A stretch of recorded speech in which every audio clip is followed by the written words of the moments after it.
¿Alguna vez te has arrodillado con el corazón en la mano, suplicando a Dios que te libere de esa tentación sexual persistente que te atormenta, solo para levantarte y sentir que la batalla sigue exactamente igual o incluso más intensa? ¿Te has preguntado en la soledad de tu habitación si tus oraciones atraviesan el techo?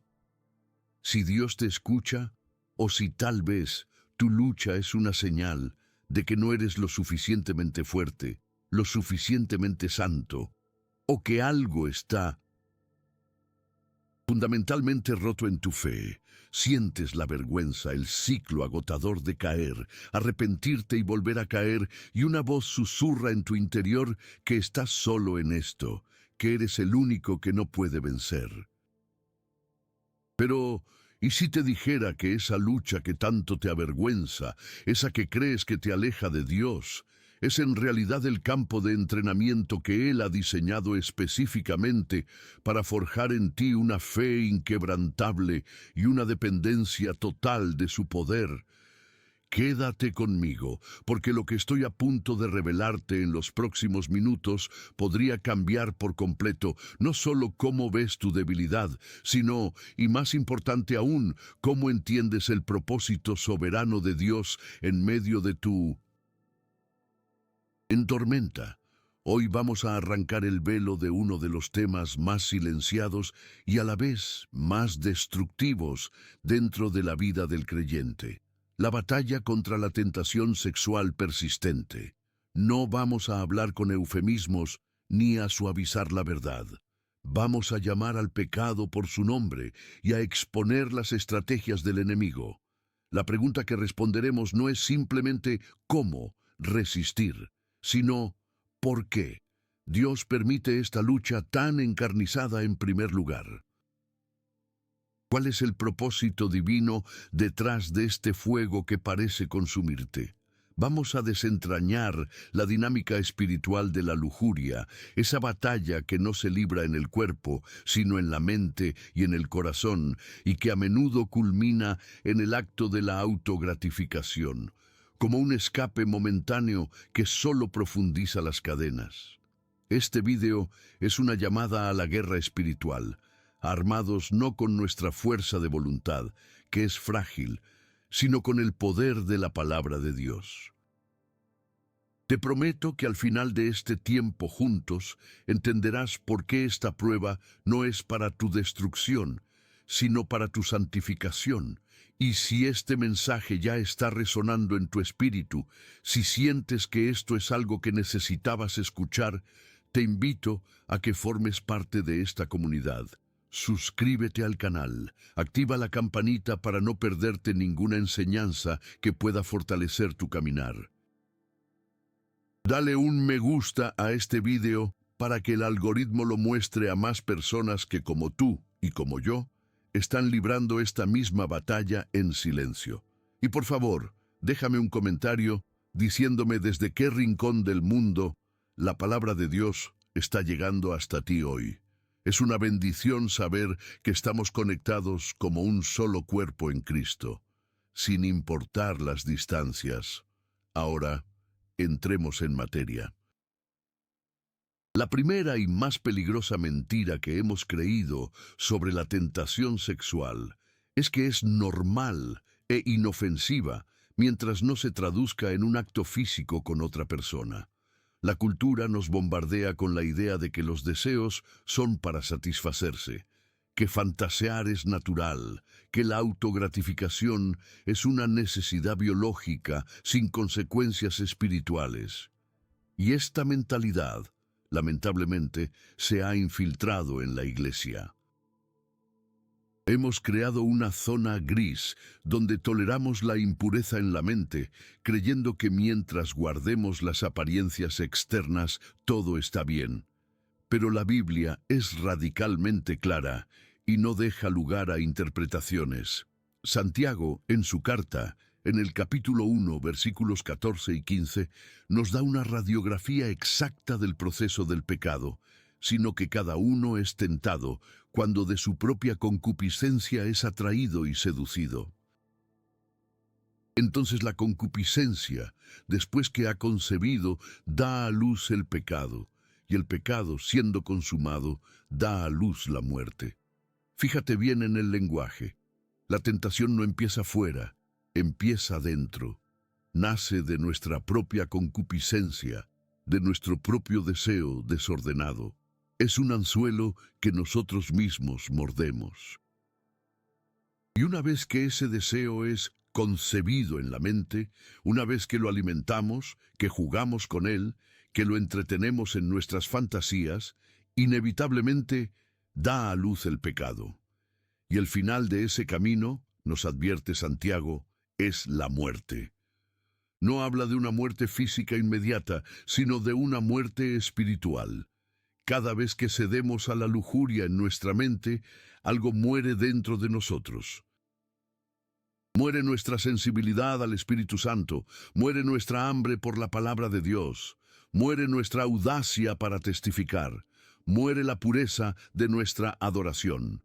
El apóstol Pablo lo expresa de otra manera en Gálatas 5, versículos 16 y 17. Digo, pues, andad en el Espíritu, y no satisfagáis los deseos de la carne, porque el deseo de la carne es contra el Espíritu, y el del Espíritu es contra la carne, y estos se oponen entre sí, para que no hagáis lo que quisierais. Lo que estás experimentando no es una simple lucha psicológica, es la manifestación de una guerra cósmica que se libra en tu interior. La carne, esa naturaleza caída que anhela la gratificación instantánea y egoísta, está en conflicto directo con el Espíritu Santo que mora en ti y que te llama a la santidad, a la pureza y a la vida. Ceder a la tentación sexual persistente no es un desliz neutral, es tomar partido por la carne en contra del Espíritu. Es en esencia apagar la voz de Dios en tu vida para escuchar el grito de tus propios deseos. Piensa en ello como una interferencia en una radio. Cuando la señal es clara, puedes escuchar la música o la voz con perfecta nitidez. Pero si aparece una estática, un ruido de fondo, la comunicación se vuelve difícil, confusa, agotadora. La lujuria, el pecado albergado en el corazón, es esa estática espiritual. No es que Dios deje de hablar, es que nosotros introducimos tanto ruido en la línea que se nos hace imposible escuchar su voz suave y apacible. Nos volvemos espiritualmente sordos. La oración se siente vacía, la lectura de la Biblia se vuelve una tarea pesada y la comunión con otros creyentes se torna superficial porque vivimos con un secreto, con una culpa que nos aísla. Este es el alto precio de coquetear con un pecado que el mundo llama inofensivo. Y quizás aquí es donde surge la pregunta más dolorosa.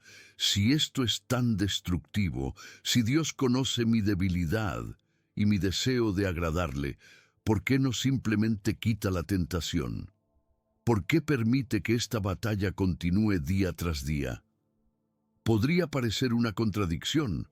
Un Dios bueno y todopoderoso que permite que sus hijos sufran en un área tan vulnerable. Esta es precisamente la encrucijada donde muchos pierden la fe o se rinden a una vida de derrota. Pero es también en esta misma encrucijada donde se encuentra una de las verdades más profundas y transformadoras del Evangelio. La respuesta está en 1 Corintios 10:13. No os ha sobrevenido ninguna tentación que no sea humana, pero fiel es Dios, que no os dejará ser tentados más de lo que podáis resistir, sino que dará también juntamente con la tentación la salida para que podáis soportar. Analicemos esta promesa con detenimiento. Dios no promete eliminar la tentación. No promete una vida cristiana libre de luchas. De hecho, la existencia de la tentación es una garantía. Lo que sí promete es que ninguna tentación que enfrentemos será sobrehumana y que Él es fiel para no dejarnos ser tentados más allá de lo que podemos resistir. Esto significa que cada batalla que enfrentas ha sido calibrada por la mano soberana de Dios. Él conoce tu punto de quiebre y ha puesto un límite que la tentación no puede cruzar. Pero la clave está en la última parte de la promesa. Dará también juntamente con la tentación la salida. La salida no es la ausencia de la batalla, sino la provisión de la gracia y el poder de Dios en medio de ella. La tentación no es una trampa para hacerte caer, sino una oportunidad para que experimentes el poder de Dios para mantenerte en pie. Pero ¿cuál es exactamente esa salida de la que habla Pablo? Y cómo esta batalla, que se siente como una maldición, puede ser en realidad la mayor bendición para nuestra vida espiritual. En los próximos minutos vamos a desmantelar las mentiras que has creído y a construir una estrategia de guerra espiritual basada enteramente en la palabra de Dios. Para entender esa salida de la que habla Pablo, primero debemos demoler los muros de mentiras que la sociedad ha construido alrededor de la sexualidad. Mentiras que hemos permitido que se filtren en nuestras iglesias y en nuestras mentes. Vivimos en una cultura que ha divorciado por completo el sexo de su propósito divino. Lo ha convertido en un producto de consumo, un derecho al placer, una necesidad biológica que debe ser satisfecha a toda costa y por cualquier medio. Y uno de los tabúes más grandes, incluso dentro del cristianismo, es hablar con honestidad y claridad sobre la autogratificación, sobre la masturbación. Se ha creado un mito peligroso, que mientras sea un acto privado, que no involucra a otra persona, es inofensivo, una forma saludable de liberar tensión. Algunos incluso se atreven a llamarlo un regalo de Dios para los solteros. Pero esta es una de las trampas más sutiles y destructivas del enemigo. La Biblia no menciona la palabra masturbación explícitamente, y muchos usan este silencio como una licencia para practicarla.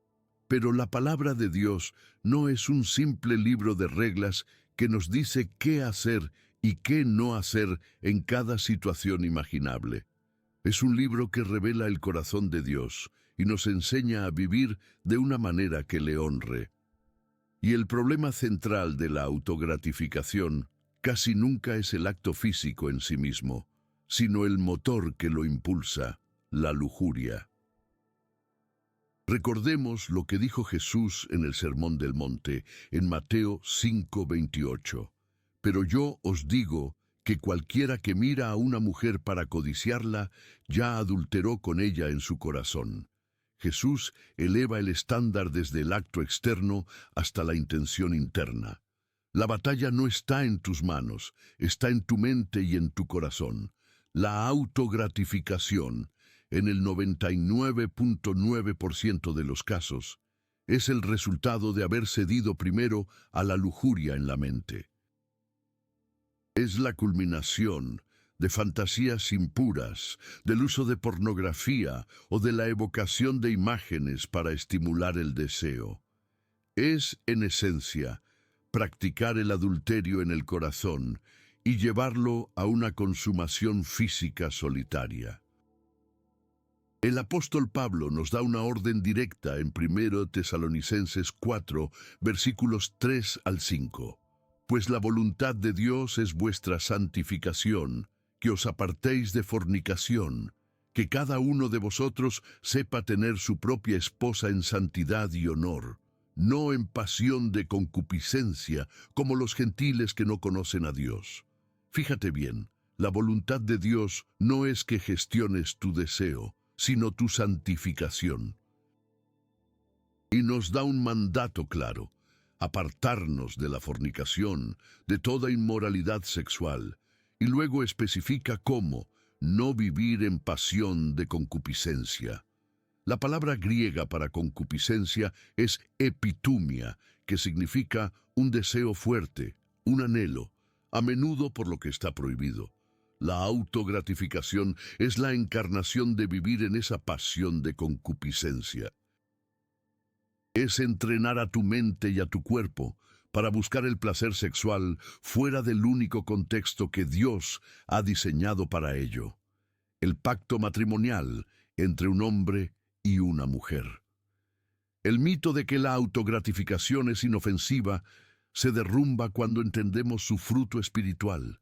No te acerca a Dios. Al contrario, te sumerge en un ciclo de culpa, vergüenza y vacío.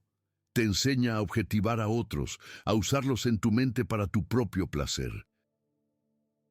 Distorsiona tu visión de la sexualidad, convirtiéndola en un acto egoísta de autoservicio en lugar de un acto de entrega mutua y amor sacrificial. Y lo más grave, apaga la voz del Espíritu Santo. Cada vez que cedemos a este pecado, estamos contristando al Espíritu que mora en nosotros. Estamos profanando el templo, porque eso es lo que eres. 1 Corintios 6, 18, 20 es una de las verdades más impactantes y confrontadoras de toda la Escritura en este tema.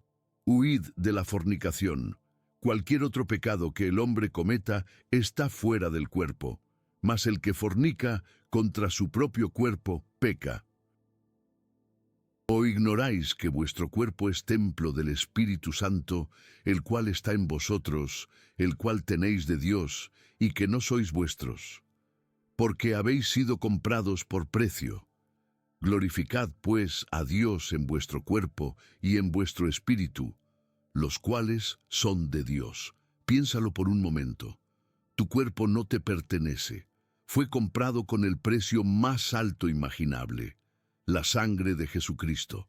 Y Dios ha decidido hacer de tu cuerpo su morada, su templo. Cuando te entregas a la autogratificación impulsada por la lujuria, no estás simplemente cometiendo un error privado. Estás invitando a la impureza al lugar santísimo. Estás profanando el templo de Dios. ¿Te imaginas a alguien entrando en el templo de Jerusalén y profanándolo con ídolos e inmundicia? La reacción sería de horror y justa ira. Pues bien, espiritualmente, eso es lo que ocurre cuando cedemos a la inmoralidad sexual. No es un asunto trivial, es una traición de proporciones cósmicas. Es por eso que la orden de Pablo no es negocia, resiste un poco o inténtalo más fuerte. La orden es un verbo de acción militar, urgente y sin concesiones. Huid, huye.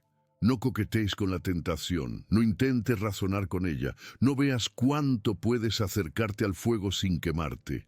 La estrategia bíblica es la retirada táctica radical. Si algo de lo que he dicho hasta ahora te está hablando directamente, si sientes el peso de esta lucha, pero también la esperanza de la libertad que Cristo ofrece, quiero hacer una pausa y pedirte que tomes una decisión. Si este mensaje te está ayudando a ver la verdad de Dios con más claridad, suscríbete al canal, dale a me gusta y activa la campanita para que no te pierdas las herramientas que vamos a seguir compartiendo. Y si hoy, ahora mismo, quieres decir sí a Jesús, sí a su perdón y sí a su poder para vivir en santidad, escribe en los comentarios una sola palabra: acepto. Declara tu fe y únete a una familia de guerreros que han decidido no rendirse. La mentira de que la sexualidad es solo física es la raíz de mucha de nuestra derrota. La sociedad nos dice que somos meramente animales con impulsos que necesitan ser satisfechos. Pero la Biblia nos revela que somos seres trinos: espíritu, alma y cuerpo. Y lo que hacemos con nuestro cuerpo tiene un impacto directo en nuestra alma y nuestro espíritu. La sexualidad en el plan de Dios es un reflejo de la unión y la intimidad de la Trinidad. Es un acto sagrado de unidad, procreación y placer dentro del pacto. Cuando lo sacamos de ese contexto, lo degradamos y nos degradamos a nosotros mismos. La autogratificación es la antítesis del diseño de Dios. Es un acto de aislamiento, no de unidad.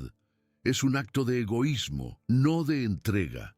Se centra en el yo, no en el nosotros. Es una falsificación barata de la intimidad real que solo puede encontrarse en el plan de Dios. Otro mito peligroso es la idea de que todos lo hacen. La presión de grupo, incluso la presión cultural tácita, nos hace sentir que somos anormales por luchar por la pureza. El mundo celebra la promiscuidad, la libertad sexual sin límites. Y cuando estamos rodeados de este mensaje, la voz de la tentación nos susurra: ¿por qué te resistes? Ríndete, es normal. Pero como creyentes, no estamos llamados a ser normales según los estándares del mundo. Estamos llamados a ser santos, a ser apartados.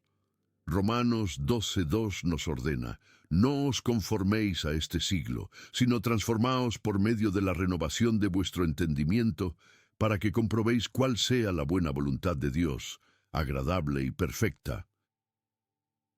Nuestra norma no es la cultura, es Cristo. Nuestra guía no son las estadísticas, es la Escritura. La verdad es que la pureza sexual en un mundo impuro es un acto radical de adoración. Es una declaración de que Dios es más valioso para nosotros que el placer momentáneo.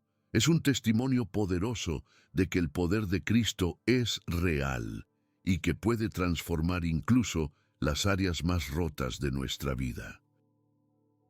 Por lo tanto, la salida que Dios provee no es una puerta mágica que elimina la tentación. La salida es un camino. Es el camino de la santificación. Es la oportunidad de huir de la mentira y correr hacia la verdad.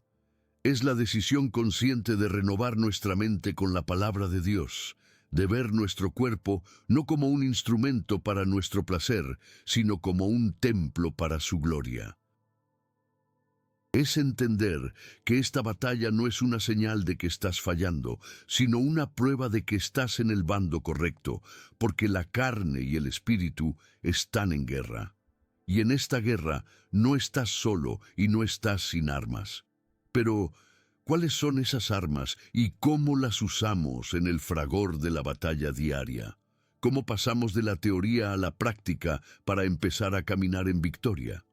Hemos establecido que estamos en una guerra, una batalla entre la carne y el espíritu.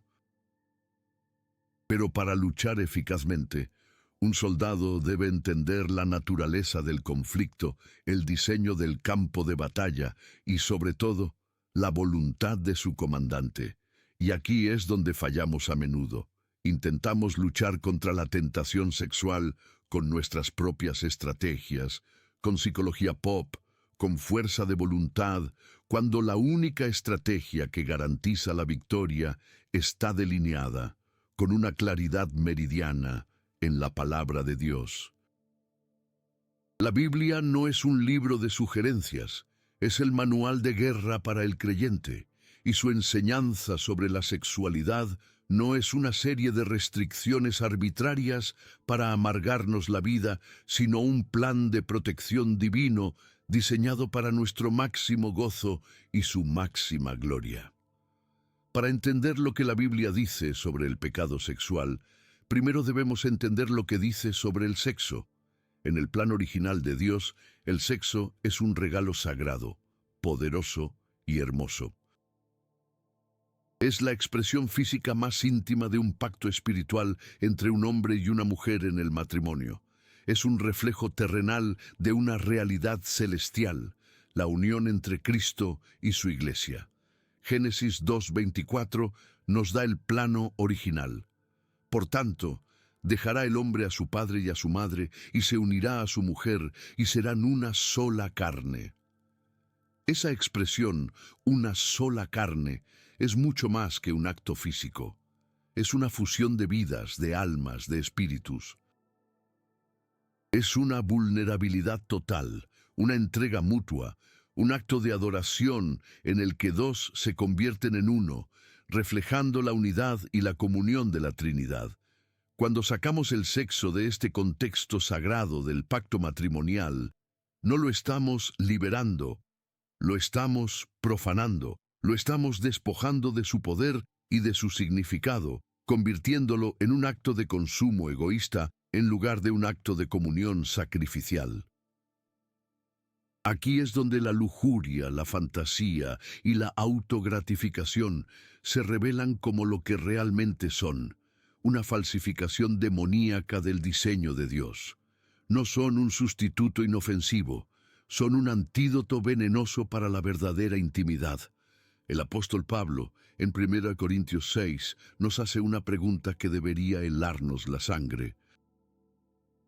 Hablando de la inmoralidad sexual, pregunta en el versículo 16, ¿o no sabéis que el que se une con una ramera es un cuerpo con ella? Porque dice, los dos serán una sola carne.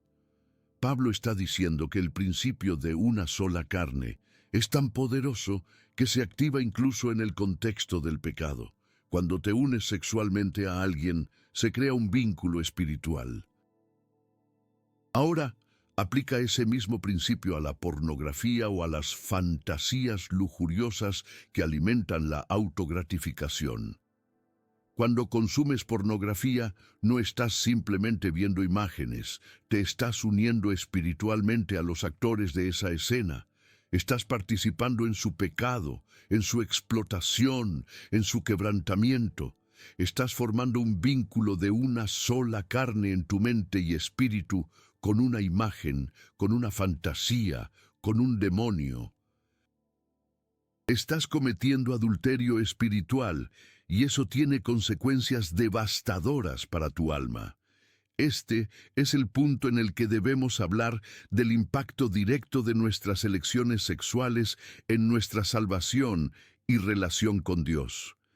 Algunos, en un intento de justificar su pecado, se aferran a una teología de la gracia barata diciendo, una vez salvo, siempre salvo.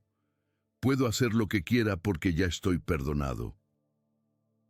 Esta es una de las mentiras más peligrosas que se predican desde algunos púlpitos. La gracia de Dios no es una licencia para pecar, es el poder para vencer el pecado. El apóstol Pablo se enfrenta a esta mentira de frente en Gálatas 5, 19, 21.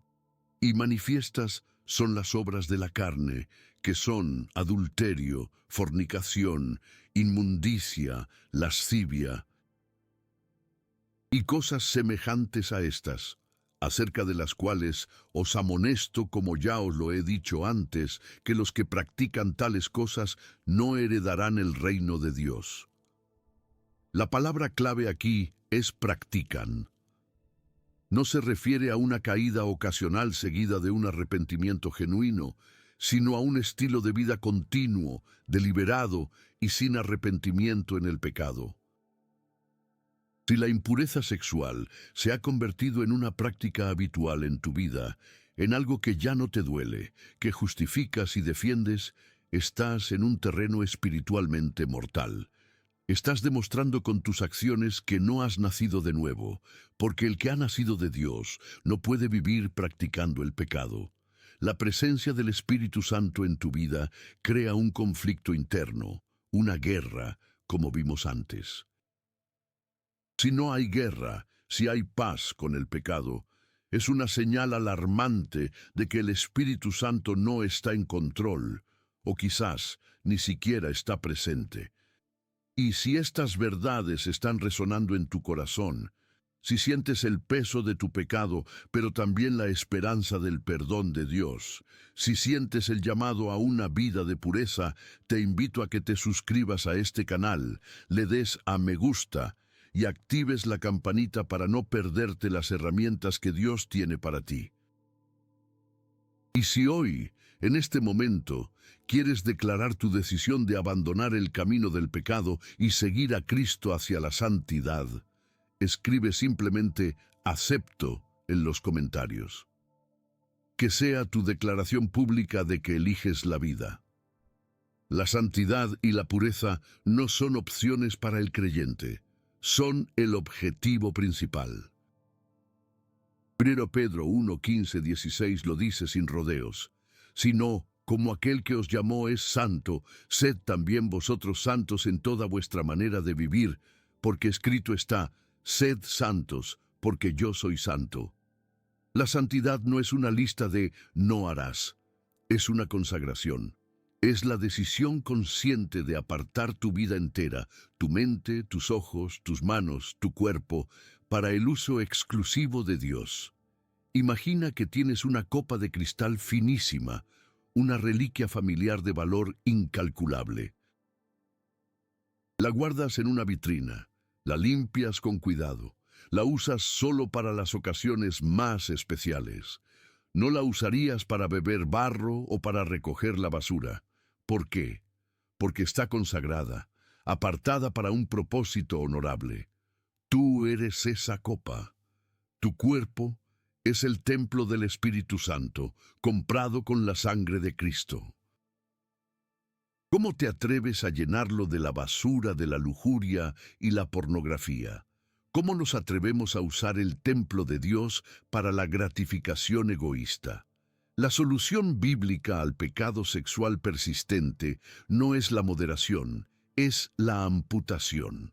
Jesús usa el lenguaje más radical imaginable en Mateo 5, 29, 30. Por tanto, si tu ojo derecho te es ocasión de caer, sácalo y échalo de ti, pues mejor te es que se pierda uno de tus miembros, y no que todo tu cuerpo sea echado al infierno.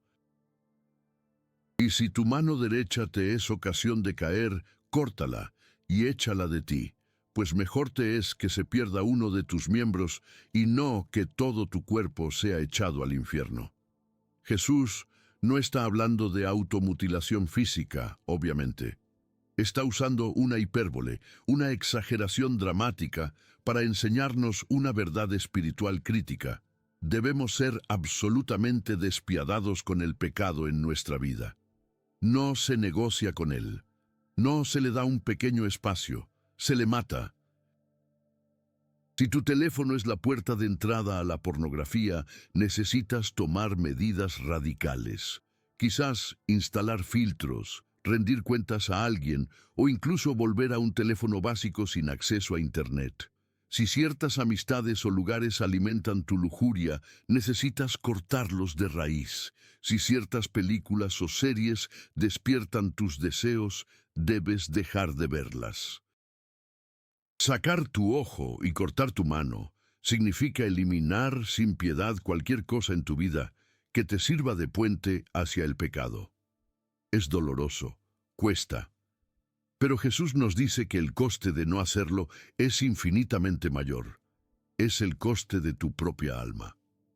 La pureza, por tanto, no es un estado pasivo que alcanzamos por arte de magia.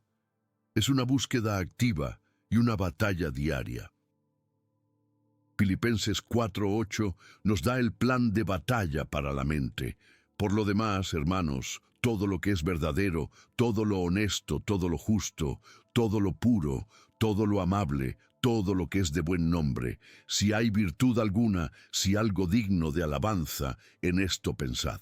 No puedes vencer los pensamientos lujuriosos simplemente intentando no pensar en ellos. Eso es como intentar no pensar en un elefante rosa. Lo único que consigues es pensar más en él. Debes reemplazar activamente los pensamientos impuros con pensamientos puros. Debes llenar tu mente con la Escritura, con la adoración, con la verdad de Dios, hasta que no quede espacio para la basura del enemigo. Esta es la renovación de la mente de la que habla Romanos 12:2. Es un acto deliberado de tomar cautivo todo pensamiento y llevarlo a la obediencia a Cristo, como nos instruye 2 Corintios 10:5. Hemos visto el diseño de Dios, la devastación del pecado y el llamado radical a la santidad. Hemos entendido que esto no es un juego, que las consecuencias son eternas y que la voluntad de Dios es clara. Pero saber todo esto en teoría es una cosa. Vivirlo en la trinchera en medio de la noche, cuando la tentación golpea con toda su fuerza, es otra muy distinta. Ahora que conocemos el qué y el por qué, debemos equiparnos con el cómo. ¿Cuáles son las estrategias prácticas y diarias para aplicar estas verdades bíblicas? ¿Cómo se ve en la vida real el huir de la fornicación y el andar en el Espíritu? Porque la victoria no se gana con un solo momento de decisión, sino con miles de pequeñas decisiones diarias de obediencia. Y es en esas decisiones donde el poder de Dios se manifiesta para darnos la salida. Para comprender la urgencia de esta guerra, debemos descender a las catacumbas del alma y observar, con honestidad brutal, la devastación que el pecado sexual persistente causa en nuestra vida espiritual. No estamos hablando de una simple mancha en nuestro expediente que se limpia con una oración rápida. Estamos hablando de un veneno que gota a gota corroe los cimientos de nuestra relación con Dios. La consecuencia más inmediata y palpable de ceder a la lujuria y a la autogratificación es una profunda y creciente desconexión espiritual. Es como si, poco a poco, se fuera levantando un velo de bronce entre tu alma y el cielo. Tus oraciones, que antes eran un diálogo vibrante con un Padre amoroso, empiezan a sentirse como un monólogo lanzado a un techo de plomo. Lees la Biblia y las palabras, que antes saltaban de la página y ardían en tu corazón, ahora parecen letras muertas, un texto antiguo sin relevancia para tu lucha presente. Vas a la iglesia, cantas las canciones, pero te sientes como un impostor, un actor interpretando el papel de un creyente, mientras por dentro te consume un secreto vergonzoso. Esta desconexión no es porque Dios se haya alejado de ti. Dios no se mueve. Es inmutable. Somos nosotros quienes nos alejamos. Cada vez que elegimos el placer prohibido, estamos eligiendo deliberadamente dar la espalda a la fuente de todo gozo verdadero. Estamos diciendo con nuestras acciones: Dios, tu presencia no es suficiente para mí. Tu comunión no me satisface. Necesito esta dosis de placer ilícito para sentirme completo. Es un acto de idolatría en su forma más pura. Estamos erigiendo un ídolo en el templo de nuestro corazón, el ídolo del deseo, el ídolo del yo, y nos postramos ante él. Y Dios, en su santidad, no puede compartir su trono. El Espíritu Santo, que es descrito como sensible, como una paloma, se contrista. Su voz, que es un susurro apacible, se apaga, ahogada por los gritos de nuestra carne. No es que Él deje de hablar, es que nosotros hemos llenado el templo con tanto ruido y tanta inmundicia que ya no podemos oírle. Otra consecuencia devastadora es la cauterización de la conciencia. La primera vez que caes, el dolor de la culpa es agudo, insoportable. Corres a Dios en arrepentimiento genuino, pero si la caída se convierte en un patrón, la conciencia empieza a debilitarse. El centinela fiel que daba la voz de alarma ante el más mínimo acercamiento del enemigo empieza a adormecerse.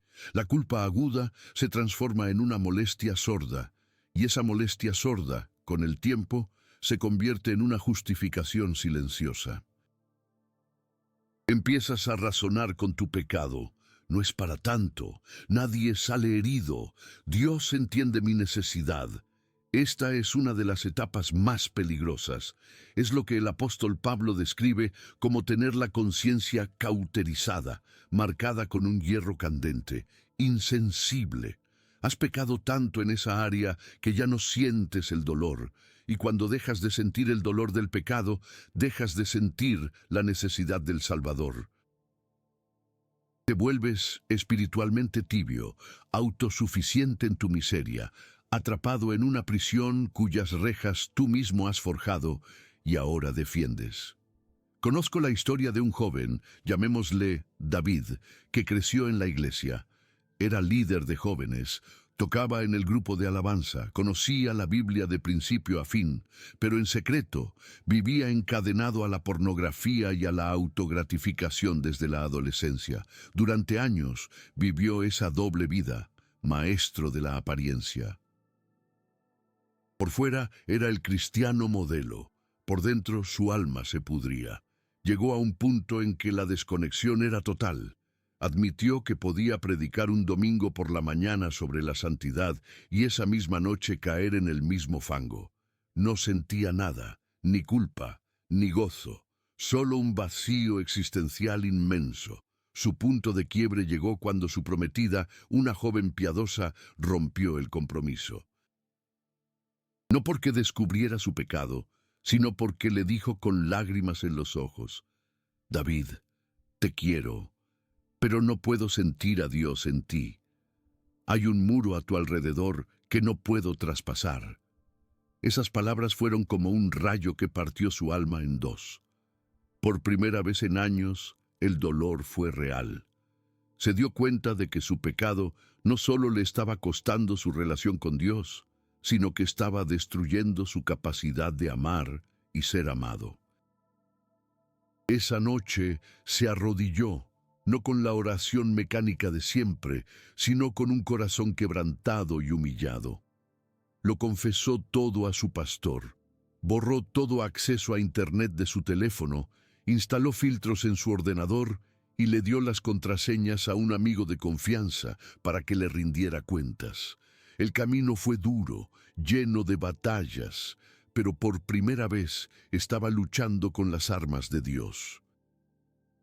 Hoy David está casado, no con aquella joven, sino con otra mujer a la que pudo amar con un corazón íntegro, y testifica con lágrimas que la verdadera intimidad no tiene nada que ver con el placer egoísta, sino con la pureza que fluye de una relación restaurada con Cristo.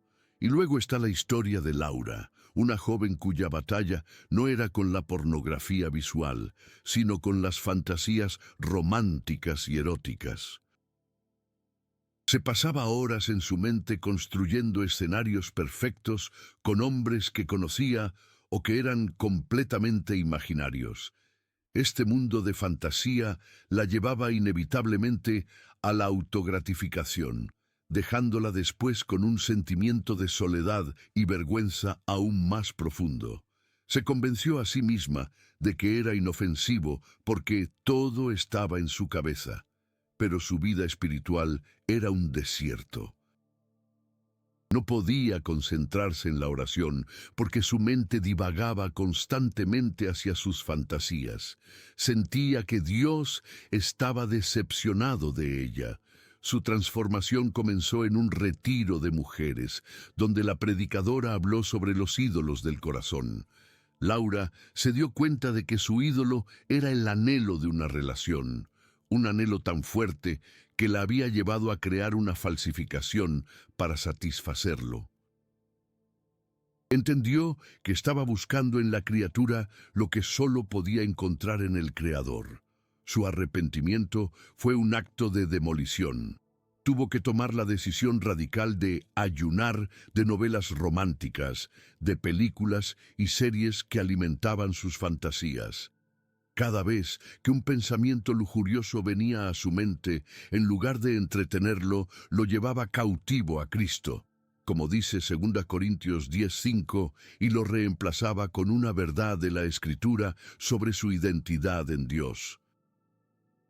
Fue un proceso de reeducar su mente.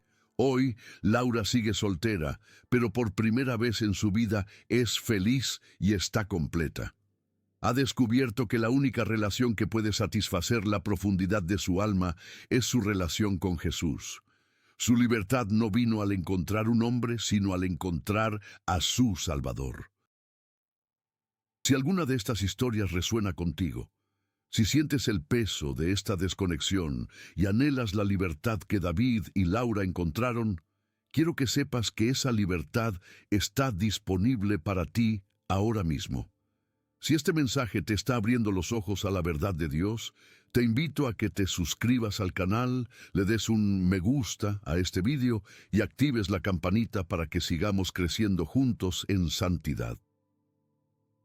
Y si hoy quieres dar el paso de arrepentimiento y fe, si quieres aceptar el perdón de Jesús y su poder para vivir una nueva vida, escribe en los comentarios la palabra acepto. Que sea tu declaración de guerra contra el pecado y tu rendición al Rey de Reyes. Esto nos lleva a una reflexión final sobre la verdadera naturaleza de la libertad. El mundo nos ha vendido una definición fraudulenta de la libertad. Nos dice que la libertad es la ausencia de restricciones, la capacidad de hacer lo que queramos, cuando queramos, especialmente en el ámbito sexual. Pero esto es una mentira. Esa supuesta libertad es, en realidad, la peor de las esclavitudes. Es la esclavitud a nuestros propios apetitos, a nuestros deseos fluctuantes, a nuestros impulsos incontrolables. El que no puede decir no a su propio deseo no es libre, es un esclavo. La autogratificación, impulsada por la lujuria, es el epítome de esta falsa libertad. Es un acto de autoadoración, un ciclo cerrado de deseo y alivio momentáneo que nunca satisface, sino que siempre exige más, como un adicto. La verdadera libertad, la libertad bíblica, no es la libertad para pecar, sino la libertad del poder del pecado. Es la capacidad otorgada por el Espíritu Santo de elegir la justicia. Es el poder de mirar a la tentación a los ojos y decir, no, tú ya no eres mi Señor, he sido comprado por un precio y mi cuerpo es un templo para la gloria de Dios. Esta libertad no se encuentra en la indulgencia, sino en la disciplina. No se encuentra en la autogratificación, sino en la autonegación por amor a Cristo. Es una libertad que produce gozo, paz y una intimidad con Dios que ningún placer terrenal puede igualar. Esta decisión de arrepentimiento, este momento de aceptar la verdadera libertad, es el día 1 de tu nueva vida. Pero, ¿cómo construimos, ladrillo a ladrillo, una vida de pureza que pueda resistir los embates del enemigo a largo plazo? ¿Cuáles son las disciplinas diarias y las estrategias prácticas para mantenernos firmes en esta libertad recién encontrada? Hemos recorrido un camino difícil y hemos mirado de frente a una verdad que a menudo preferimos ignorar. Hemos llamado al pecado por su nombre. Hemos expuesto las mentiras del enemigo y hemos visto la devastación que la impureza sexual causa en el templo del Espíritu Santo. Ahora, la pregunta más importante no es qué has oído, sino qué vas a hacer. La verdad, por sí sola, no libera. Es la verdad aplicada, la verdad obedecida, la que rompe las cadenas. Por eso, quiero que te tomes un momento, ahora mismo, no después, no mañana. Un momento de honestidad radical y sin filtros, a solas con Dios y contigo mismo. Te desafío a que te hagas las preguntas que has estado evitando. ¿Cuál es el pecado íntimo que se ha convertido en el Señor de tu corazón? ¿Es la pornografía? ¿Son las fantasías lujuriosas? ¿Es la autogratificación compulsiva? Míralo a la cara. No lo minimices, no lo justifiques. ¿Cómo se alinea esa práctica secreta con la voluntad declarada de Dios para tu vida, que es tu santificación? La respuesta es obvia, no se alinea, es una rebelión directa contra su señorío y su amor. Ahora, profundicemos. Quiero que reflexiones sobre el impacto real que esta elección ha tenido en tu vida espiritual. Sé sincero. ¿Cuándo fue la última vez que sentiste un gozo genuino e ininterrumpido en la presencia de Dios? ¿Cuándo fue la última vez que tu oración fue un diálogo vibrante y no un monólogo lleno de culpa? ¿Cuándo fue la última vez que la palabra de Dios te habló con poder y claridad en lugar de ser un recordatorio de tu fracaso? Este pecado te ha costado más de lo que crees. Te ha costado la paz. Te ha costado la confianza en tu relación con Dios. Te ha robado la autoridad espiritual para hablar de Cristo a otros, porque te sientes un hipócrita. Ha envenenado tu percepción de la sexualidad, convirtiendo un regalo sagrado en una fuente de vergüenza. Ha levantado un muro entre tu alma y tu Creador, y te ha dejado aislado en una celda de placer momentáneo y vacío duradero. ¿No estás cansado de vivir así? ¿No estás harto de este ciclo agotador de caída, arrepentimiento superficial y recaída inevitable? ¿No anhela tu alma respirar el aire puro de la santidad, caminar en la luz sin nada que ocultar? Si la respuesta es sí, si hay un clamor en tu espíritu que grita «¡Basta ya!», entonces tengo la mejor noticia que jamás escucharás. Hay esperanza, una esperanza real, tangible y poderosa. Pero esta esperanza no se encuentra en intentar ser más fuerte, en hacer más promesas o en redoblar tu fuerza de voluntad. Tu fuerza de voluntad te ha fallado 1000 veces y te fallará 1000 más. La esperanza se encuentra en una palabra que el cielo celebra y el infierno teme: arrepentimiento. El verdadero arrepentimiento no es simplemente sentir pena por haber sido descubierto o por las consecuencias de tu pecado. El arrepentimiento bíblico, la metanoia griega, significa un cambio completo de mente que conduce a un cambio completo de dirección.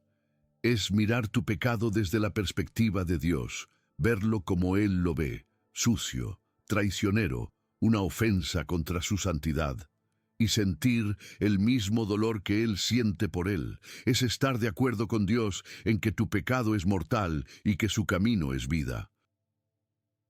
Y desde ese lugar de corazón quebrantado es dar la espalda por completo a ese pecado y correr en la dirección opuesta hacia los brazos abiertos de tu Padre Celestial.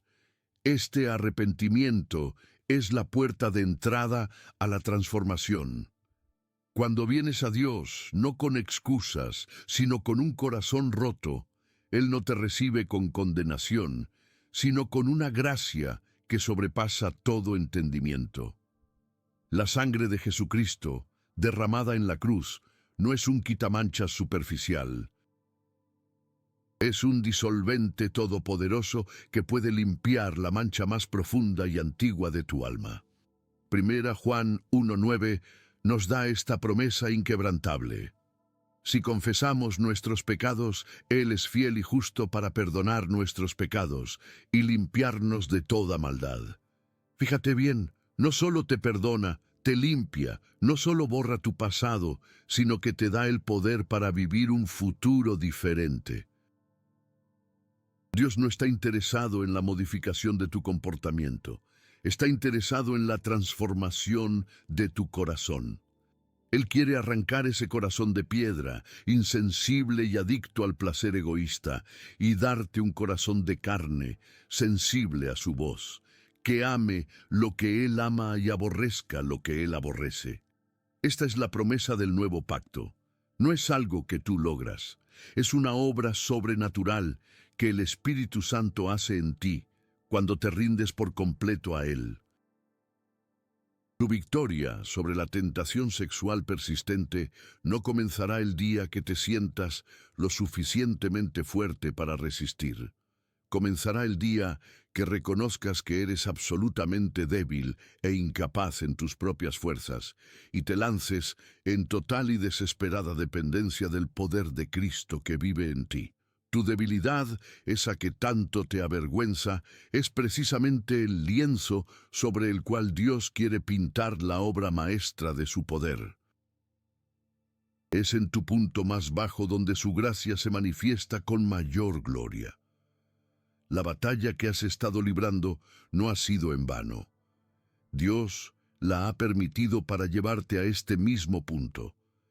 el final de ti mismo y el principio de él, para que dejes de confiar en tu propia justicia y aprendas a vestirte con la justicia de Cristo, para que dejes de luchar por la pureza y aprendas a descansar en el poder del Espíritu Santo para santificarte. Así que hoy te hago un llamado. No es un llamado a la perfección, sino a la rendición.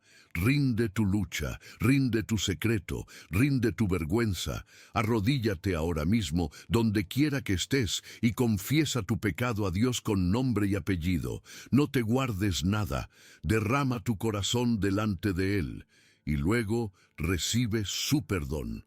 Recíbelo por fe. Y levántate no como un pecador derrotado, sino como un hijo amado, perdonado y empoderado. Y luego da el siguiente paso. Rompe el poder del secreto. Busca a un hermano o hermana maduro en la fe, a tu pastor, a un líder de confianza, y confiesa tu lucha. Pide oración, pide que te rindan cuentas. La luz del sol es el mejor desinfectante. El pecado prospera en la oscuridad, pero se marchita cuando es expuesto a la luz de la comunidad. Y a partir de hoy comienza a construir nuevos hábitos. Amputa radicalmente todo aquello que te sirve de puente hacia el pecado, y llena tu mente y tu día con la palabra de Dios. Memoriza las Escrituras, medita en ellas, ora sin cesar. Que la voz de Dios sea más fuerte en tus oídos que el susurro de la tentación. Este es el camino hacia la libertad. No es fácil, pero es posible, porque mayor es el que está en vosotros que el que está en el mundo. Si este mensaje ha tocado tu corazón, si has tomado una decisión hoy de caminar en pureza y santidad, quiero invitarte a que te unas a esta comunidad de guerreros. No estás solo en esta batalla. Suscríbete al canal, activa las notificaciones para que no te pierdas ninguna herramienta que pueda fortalecerte en tu caminar. Dale un me gusta a este vídeo para que este mensaje de esperanza y libertad pueda llegar a miles de personas que están librando la misma guerra en silencio. Y por favor, déjame un comentario. No tienes que compartir detalles íntimos, pero puedes escribir, hoy elijo la libertad, o amén, para que sepamos que estás con nosotros, para que podamos orar por ti y para que otros vean que no están solos. Que la gracia y la paz de nuestro Señor Jesucristo, que sobrepasa todo entendimiento, guarden vuestros corazones y vuestros pensamientos en Él, hoy y para siempre.